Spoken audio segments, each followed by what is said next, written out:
Hello दोस्तों, आप सभी को मेरा प्यार भरा नमस्कार। मैं आशीष आप सबका स्वागत करता हूं आपके अपने पसंदीदा चैनल एक लक्ष्य एकेडमी में।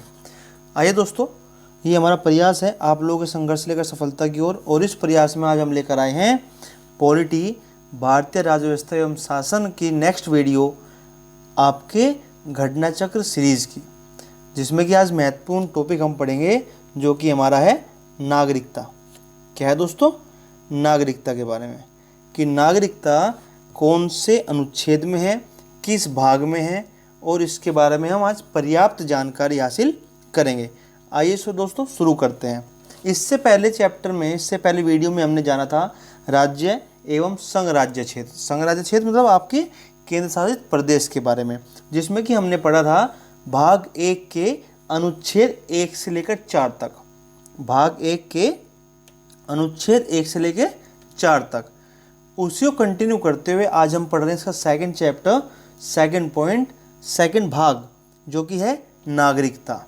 नागरिकता इस चैप्टर में हम पढ़ेंगे भाग 2 के अंदर आने वाले अनुच्छेद 5 से लेकर 11 तक। अनुच्छेद 5 से लेकर 11 तक, ठीक है, क्योंकि भारतीय संविधान में भाग 2 के अंतर्गत अनुच्छेद 5 से 11 तक नागरिकता का उल्लेख किया गया है। भारत में ब्रिटेन के समान एकल नागरिकता का प्रावधान किया गया है। अनुच्छेद 11 के अंतर्गत संसद को नागरिकता के संबंध में विधि बनाने की शक्ति दी गई है।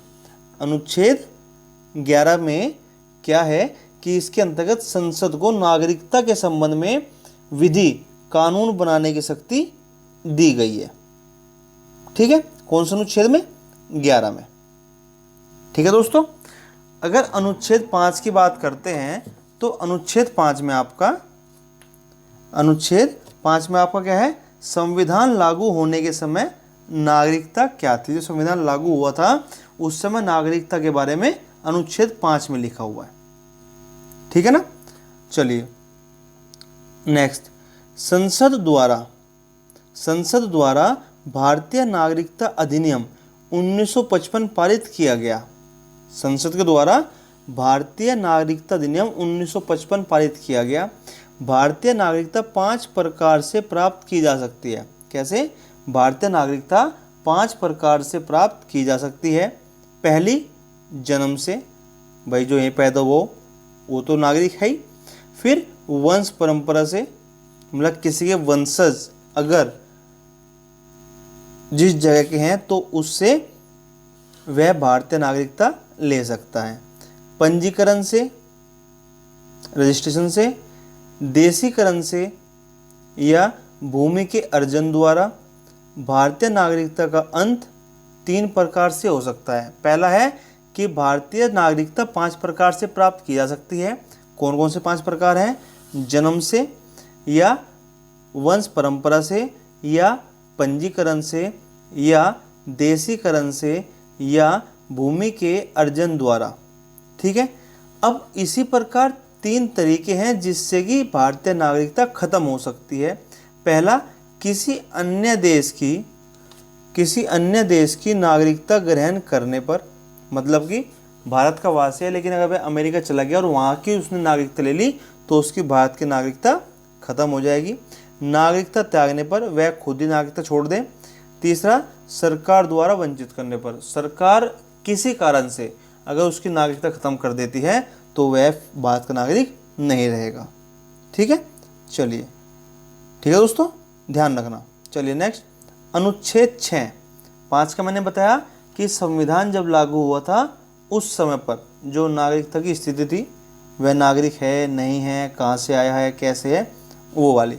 अनुच्छेद 6 में क्या है कि जो पाकिस्तान से भारत को प्रव्रजन करने वाले कुछ व्यक्तियों के नागरिकता के अधिकार के बारे में उपबंध है। जब भारत पाकिस्तान अलग हुए थे तो आपको पता है कुछ लोग पाकिस्तान से भारत आए थे, तो उनकी नागरिकता के बारे में उपबंध हमारे अनुच्छेद 6 में है।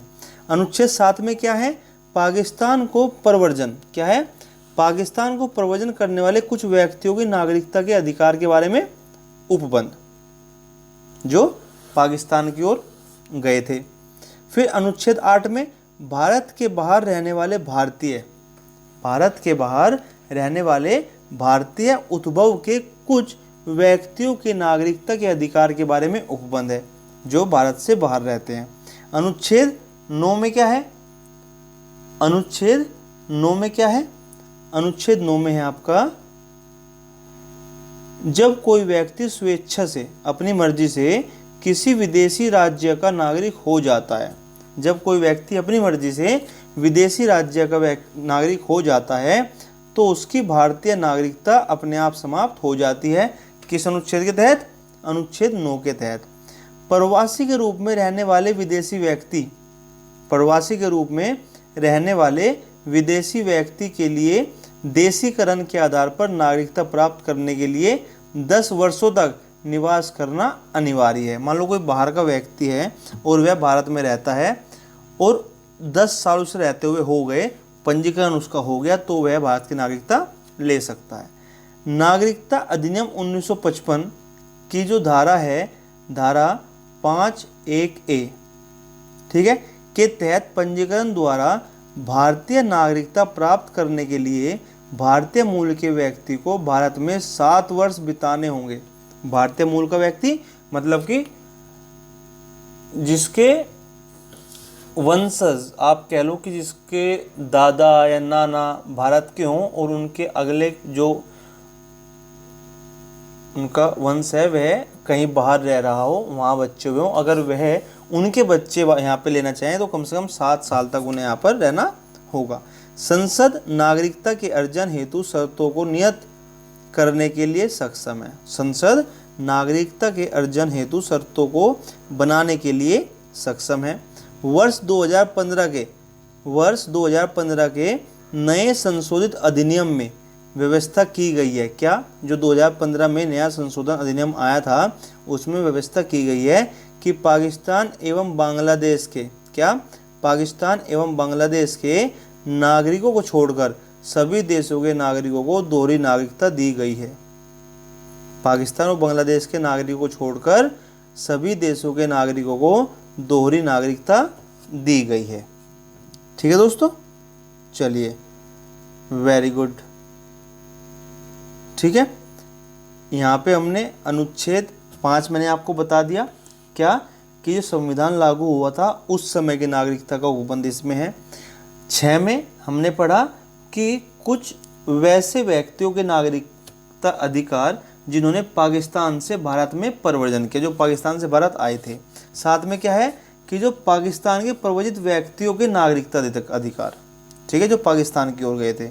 8 में भारतीय मूल के वैसे लोगों के नागरिकता अधिकार जो भारत के बाहर विकास कर रहे हैं, जो भारत के बाहर रह रहे हैं, उनके भी नागरिकता के कुछ अधिकार हैं। उनका उपबंध अनुच्छेद 8 में है। अनुच्छेद 9 में वे व्यक्ति जो अपनी मर्जी से विदेशी राज्यों की नागरिकता प्राप्त कर रहे हैं उनकी नागरिकता यहाँ अपने आप खत्म हो जाती है। 10वां, नागरिकता अधिकारों की निरंतरता, कि जो नागरिकता के अधिकार हैं वह लगातार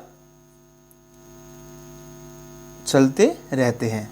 अनुच्छेद 11, संसद द्वारा कानून बनाकर नागरिकता अधिकारों का नियमन।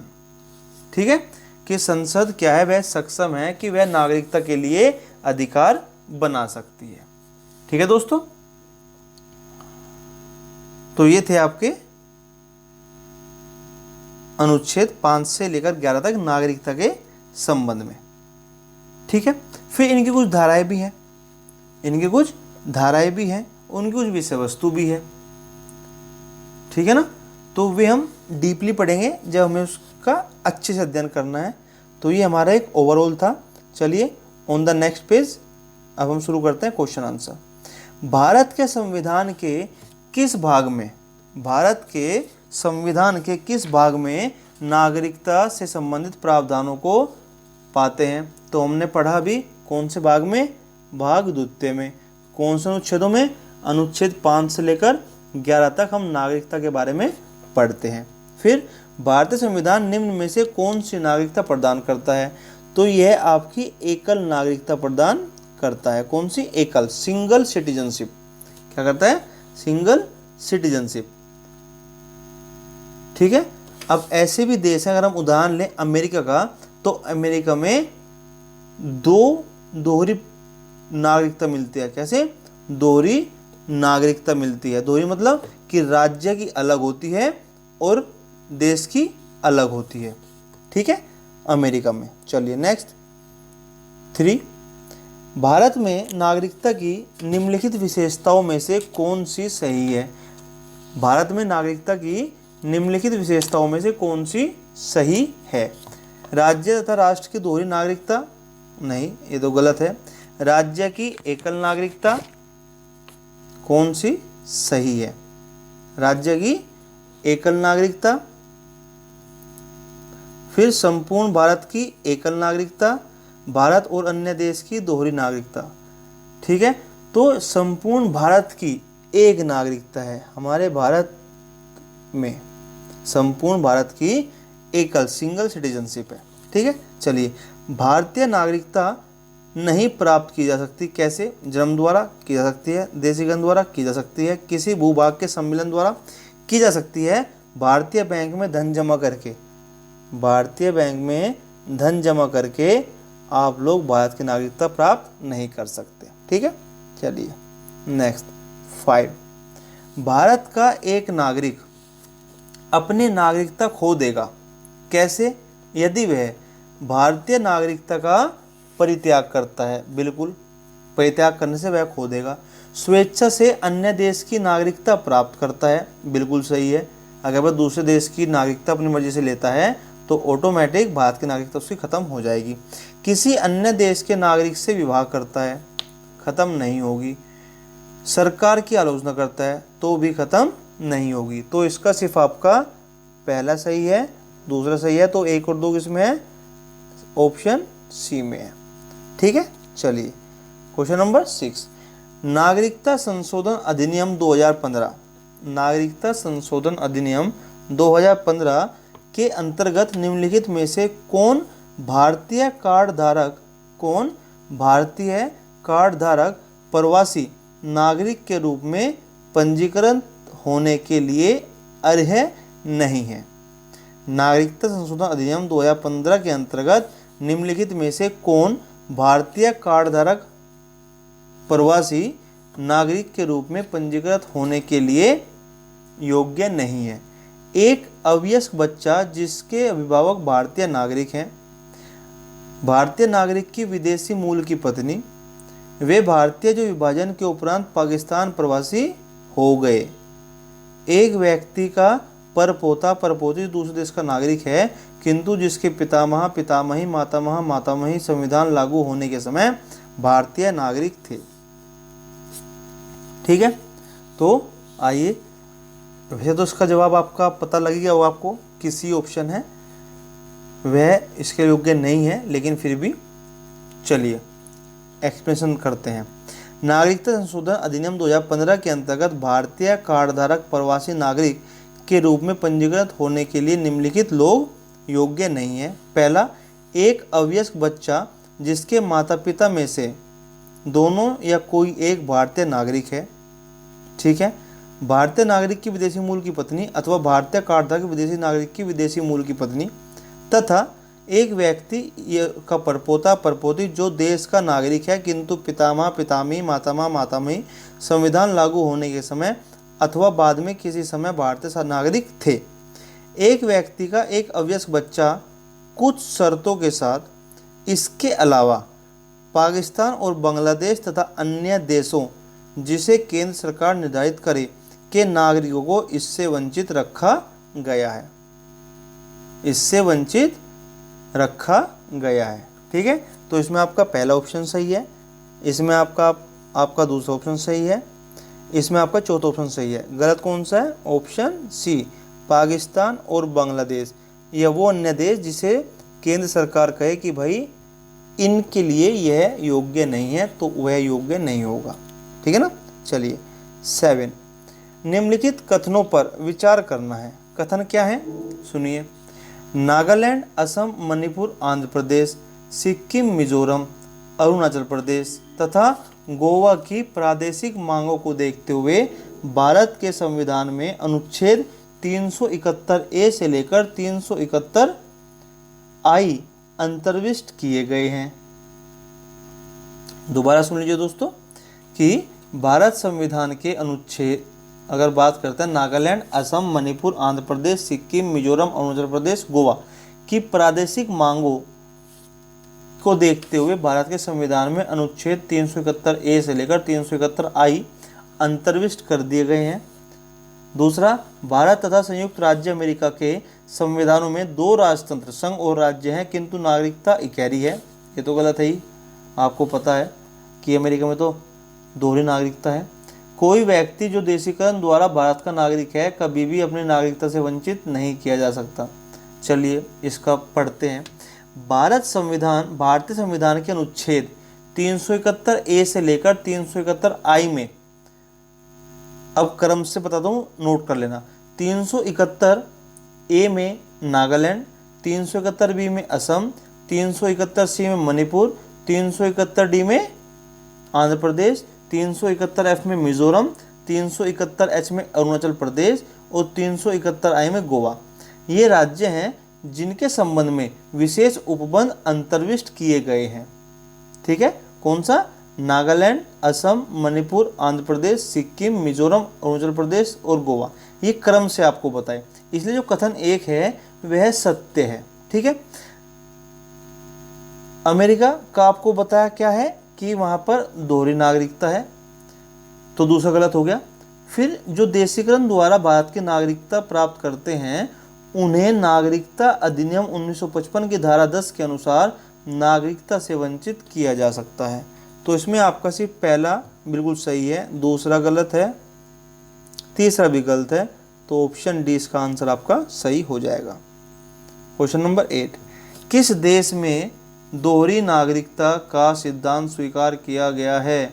तो हमने पढ़ लिया कई बार, संयुक्त राज्य अमेरिका में दोहरी नागरिकता का सिद्धांत स्वीकार है। निम्न में से कौन नागरिकता के अर्जन हेतु शर्तों को नियम करने के लिए सक्षम है? तो कौन सक्षम है? संसद।